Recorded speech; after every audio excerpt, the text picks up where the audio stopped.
Yo everyone, and welcome back to my channel. So today I'm going to be doing a review on one of the highly anticipated eyeshadow palettes to be released this year, and that is the Huda Beauty Textured Shadows Rose Gold Edition. And just to make it easier for everybody, the rose gold palette. So this retails in, or has retailed in, from Huda Beauty's website, which is based in Dubai, at $65. And I bought mine in the UK from Cult Beauty, and it was £56. It has now sold out on there. It sold out after about a day, so it was on there for quite a while before everybody obviously realized it was there. And it has also since then released at Harrods, which is a very upmarket department store in the UK. They're based in Knightsbridge, which is in central London, where all the rich people shop, not me. And there is a very large Middle Eastern contingent that generally tends to shop there, which is why it's not surprising that Huda Beauty launched her entire makeup range there a couple of months ago. So the last time I checked, it was still available there, but it might have sold out since then, but it will be restocked. Same with Cult Beauty. They also said they're going to restock as well. You just got to check their social media for when it will be, and it is going to be released at Sephora on November the 6th. So firstly, let's start off with the price point. £56 is a lot of money for an eyeshadow palette. I have never spent that much money on any kind of eyeshadow palette ever. You do get 18 eyeshadows, but personally I don't feel that £56 is... I just think it's too expensive. I obviously already knew I was going to get it anyway. Firstly, because I am a fan of Huda Beauty. I have a lot of respect for her business ethic, the hard work that her and her sisters have put into the company. I love her eyelashes. They're my favourite, hands down, all round. I'm wearing some today, which are the Monique ones. The Sasha ones are my favourite. And then obviously she launched her lip contours, which are excellent, which are lip liners, and then followed by her liquid matte liquid lipsticks, which are some of the best liquid lipsticks on the market in my personal opinion. I've done a review along with lip swatches video of it previously, and I will link that below for you guys so you can have a look. So that is why I thought, you know what, considering how much hard work and how much effort she's put into releasing all these other things, I think that the palette will be amazing. I was quite let down. Now, I'm not going to say straight off the bat that this is a dreadful palette. I have seen some really bad reviews before buying this. Obviously there were people that got it straight from her website. I refused to pay something like $20 shipping charge to get it from Dubai, when I knew that I'd be able to get it from Cult Beauty at some point and then have to pay no shipping at all and just pay the standard amount for the actual palette itself. I have used most of the eyeshadows which are within this palette. Like I said, I've heard so many bad reviews that, oh, the matte shadows are really patchy, they're really chalky, they're difficult to blend, the foiled shadows are really difficult to work with, blah, blah, blah. And immediately I was like, oh my God, what have I got myself into? Have I wasted all this money? And then I was like, you know what? Let me wait and see. Let's just talk about the actual palette itself. Now, she's obviously, her brand, like part of her, this is her logo, but then part of her brand and image is the picture of the eyes, which are all over her eyelashes. And then with the lipsticks, it's got pictures of her lips with the lipstick in it. And then she's done it like this for the rose gold palette. And I really like this design. I really like the fact that it's completely like a black and white, and then you've got the pop of gold going across the top. It looks like this. Now this, bearing in mind, is just a sleeve. This is not the cover of the palette itself. Again, you're paying £56 for something. You expect everything down to the typeface and everything to be on point. I think the fact that it comes in a sleeve cheapens it slightly. So here is what it actually looks like inside. It's just a cardboard palette really, and it's not really, it's quite flimsy. It's a little bit, it's not very durable. I mean, it's got plastic in there. Maybe it would have been better if you had a mirror, but then some people like the fact that they'll be able to see the eyeshadows inside. Fair enough, that's your choice. So this is what it looks like, 18 shadows altogether. Gorgeous. I love the range of shades. I can't lie, I love all of them. I think that she's done really well in choosing these kind of colours. Now, to me, the colours themselves are very on trend. You know, the whole rose gold thing is still really big right now. And the very rusty kind of shades, very warm tones. There's like one kind of semi-cool tone shade, but they're all pretty much warm tones. So I really like that. And sorry to stereotype and maybe generalize a little bit, but these are very Middle Eastern kind of colors, very South Asian colors. Like you can imagine a lot of brides, a lot of South Asian brides, a lot of Arab brides, they will tend to wear a lot of these shades. So these kind of colors definitely go very, very well with medium to tan and yellowy kind of skin tones. So I really like that about this. And that is not to say that if you're super fair or super dark that you can't wear these as well. Yes, you can. This definitely works on all skin tones. Now, do I love it or do I hate it? I'm sure that's what most of you are interested in finding out. I actually quite like this quite a lot. And I don't know if I don't really agree with what everybody has to say. I have personally not had any problems with any of these matte shadows. I have used all of them, and I have been able to work with them perfectly. I have not had any issues with patchiness. I've not had any issues with blending them out. It's not taken me extra time to blend anything out. I think that they're really, really good. The only ones that annoy me a little bit are the foiled ones along the top, because you have to apply them with your finger. Now, at the moment, I cut off, if you guys remember a couple of videos ago, for my birthday, I had acrylic nails put on for the first time in my life. I had them taken off straight away. They have definitely ruined my nails, and I keep cutting my nails so that all the damaged nails starts to grow off, so I've got no nails. For those of you out there that have got long nails or long-ish nails, God knows how half the time you're going to be able to even, when you put it on your finger and then put it on your eye, you're going to either end up going up too high, too low, or you're not going to be able to get it into the corners of your eyes. So that is a little bit annoying. It's actually really annoying. So I am using it on my eyes today. As you can see, I love this makeup look. I have actually filmed a makeup tutorial with this palette as well, purely because I knew how highly contentious this palette is, and so many people have got so many differing reviews. Obviously, like mine is very different to other people's. I actually really like this palette. I don't think it's as bad as everybody is making it out to be. I think the thing that is annoying people more than anything is the price point. The fact that for £56, it shouldn't be, I kind of like it, I like it a little bit, it's not so bad, like what I'm saying. It should be excellent. There should be no issues, no problems at all. And especially because it is Huda Beauty's first ever eyeshadow palette, I think people had very, very big expectations, myself included. And it is limited edition as well. Now, what I'm going to do is I'm going to swatch these all for you and let you know what my thoughts are. Please bear in mind, finger swatches are different to wearing it with a brush on your eyes. Are you going to be using the matte shades with your fingers to apply them? No. So when people say, oh, I swatched it on my hand and it didn't come out that great. Yeah, but you're using your finger. You're not using a brush. A brush application is completely different to skin. So you need to bear that in mind. So even though I'm going to be showing it to you on my hands, bear in mind it is very different when applying it with a brush. Now, I do want to make one thing clear, which I generally tend to do, so I guess you guys already know that if you've been a subscriber of mine for a while.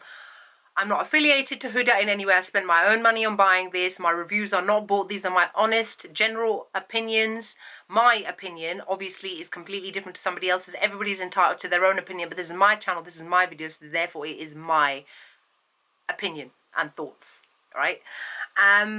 So there are going to be people that don't agree with me, so I understand that. So what I'm going to do anyway, sorry, what I'm going to do now is I'm going to swatch these all. So the first one, the foiled eyeshadows. Now, let me just give you my thoughts on them to begin with. Out of the 1, 2, 3, 4, 5, 6, I've used 3 of them. Now, the color pigmentation and the payoff is intense. It is super, super intense. You can only apply them with your finger. I've tried using brushes and it just, because these pigments are bound together so strongly with whatever ingredient they're using it with, the brush and the fibers on the brush can't pick it up. It may pick up a tiny little bit, but then when you put it on your eye, literally hardly anything even shows up. So you generally do have to use your fingers. Another thing that I've noticed is that I will rub my finger on it like 2-3 times and then I'll pack it on. What it does is, everybody has got creases on their eyelids. They're called eyelids. They're surrounding a ball. So, and then you blink upwards and that creates creases. That's just normal, natural creases. It's got nothing to do with aging or anything like that. What this does is it tends to cling to those creases and those lines in your eyes and accentuates them slightly. So what I've had to do is I've had to rub my finger over them to blend out those creases, and that is something that I don't really like. Those things aside, I think the foiled eyeshadows are pretty good. I do very much like the shades. I like the consistency of them to an extent. I am wearing on my eyelids right now the shades Trust Fund, and I've got 24K on my inner tear duct. All right, so I'm going to show you the swatches of the foiled eyeshadow. So I'm not going to go in like row order. I'm going to show you these first 6. So this first one here is called Dubai. And this is one swipe, and it's a shimmery, bronzy, deep bronzy shade. This shade here is called Fling. And this is a shimmery cranberry shade. Gorgeous. This shade here is called 24K. And this one is a very bright yellow gold. This shade here is called Rose Gold. And this one is obviously a rose gold. One here is called Trust Fund. And this one is a beautiful rusty kind of copper shade, an orangey copper. This one here is called Hashtag Blessed. And this one is definitely more of a kind of an orangey bronzy gold. So these are all of the 6 foiled eyeshadows. There is definitely some difference in consistency between some of them. For example, these first 2 are very pigmented and quite soft compared to the other 4. And the thing is, they're called, sorry, there's bits of it, texture falling around in other places. Now, when you apply them to the lid, they have a slight, not gritty feel, but a soft gritty feel, if that makes sense. And I suppose that goes kind of hand in hand with the whole textured eyeshadow, which is what they are. And now, when you apply them with your finger, it almost comes off in like little bits and pieces. Those are the foiled eyeshadows. So they're so-so. It depends on how you apply them, how well you are applying them, the patience that you have as well. But personally, I think that she could have done a lot better, especially considering that Dubai and Fling are probably better than the rest of the other ones, which are definitely, I'd say, Trust Fund, which is the one I'm actually wearing on my lid. I had to apply it about 3 times to get it so that I couldn't see my eyelid underneath, because I could still see bits of my eyelid, because it doesn't apply smooth as like a normal eyeshadow. It's textured, it's in bits and pieces, so there will be bits and pieces where there are gaps, which is what obviously we don't want. All right, so what I'm going to do now is I'm going to show you these 2 on the end, which is Angelic and Moon Dust. These are the pearl eyeshadows. I've only used Moon Dust. I've not used Angelic. I've been using Moon Dust on my brow bone. So this one here at the top is Angelic. Oh my God, this one is stunning. Look at that. Now that is a true rose gold shade, but definitely more on the kind of pale champagne-y side, pink champagne. Gorgeous all over the lid, definitely. And then this one here is called Moon Dust.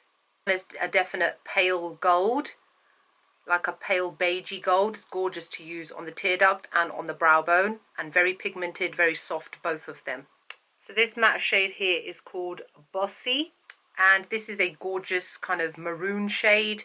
This is one swipe, by the way, and I did not stick my finger in the pan loads. I just kind of wiggled it around, and that is one swipe. I love this shade, it's gorgeous. This shade here is called Flamingo, and this one is a bright blue-based matte pink shade. This one, as you can see, the pigmentation is not that great. This shade here is called Shy, and this one is a lovely dusty muted pink. This one here is called Bay, and this one is a very pale cream colour. Now we'll go down here. This one here is called Sandalwood, and this one is a lovely kind of tan caramel shade. I really like this colour.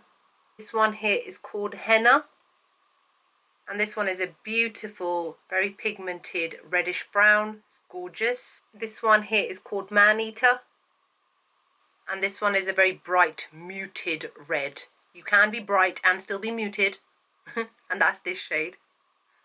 It's got gorgeous pigmentation, by the way. This one here is called Cocoa, and this one is a deep warm brown. This one is definitely one of the best matte shades in the palette. It's gorgeous, pigmented, easy to work with. This one here is called Suede, and this one is a very deep greyish taupey shade. And then this last one on the end is called Black Truffle, and this one of course is a matte black shade. Now, my thoughts on the matte shades. Now, there are a couple of misses in there, as I've said. The one, Flamingo in particular, is quite poor performing. And which other one? I actually think the other ones are not so bad. You have seen them. Look at them on your hand. These are all one swipe. You get a little bit of kick up of the dust. However, when you touch it with your fingers, they're very dry feeling. They're definitely not buttery. They're definitely more on the kind of almost chalky side, but they're not completely chalky, because if they were, then they would not work very well on the eyes. They would kind of catch. Now, I don't find that with these. Cocoa is an amazing, amazing shade. I think it's one of my favorite ones.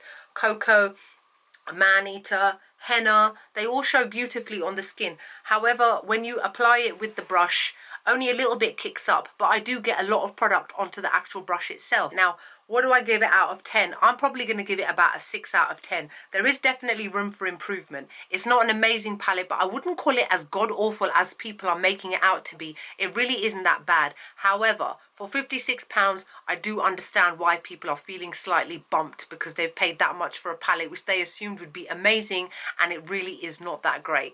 I mean, it's okay. I'm going to be easily able to use all of these shades. I'm going to take this on holiday to Canada with me. I can wear so many different looks, going out looks, Christmas looks, because we're coming up to that time of year. Going to work as well, I can wear some of these shades, the matte shades. I can use Moon Dust on the lid for a more kind of softer daytime sort of look. So there is lots that you can do with it. I would respectfully say to Huda, you need to kind of maybe work on your shades a little bit more, and then kind of try to see about reducing the price of your palette as well, because when it comes to 56 quid, I'm sorry, but this palette itself is quite cheap. You would expect for £56 to spend a little bit more on the packaging itself. And that's it really. I'm not really sure where else I can say. I can come up with loads of different looks. I will post my tutorial up probably after this video. I'm going to post this video up quite quickly, because I know there are lots of people out there that are interested in what my thoughts are. As always, 100% genuine, 100% honest. It's up to you. I think this palette is okay. So it's up to you whether you think okay is enough to justify spending 56 quid, $65 on. That's how you have to see it. So I don't really think that there's much else to say, to be honest. I hope you guys enjoyed this video. Like, comment, subscribe. Let me know what your thoughts are. My top that I'm wearing, in case you guys are interested in, is a sweatshirt, and it's from Topshop. I absolutely love it. Forget about these foiled eyeshadows. Look at this. These are actually brown sequins, but they've got all these multi-tonal stuff going on, and the black is actually velvet. The rest of the top is actually just normal sweatshirt material. I'm wearing this to Canada as well. It's gonna be cold, you know, it's like nice and warm. I got this from Topshop. I'll link it below for you guys. Anyway, I'll see you all in the next video. Bye.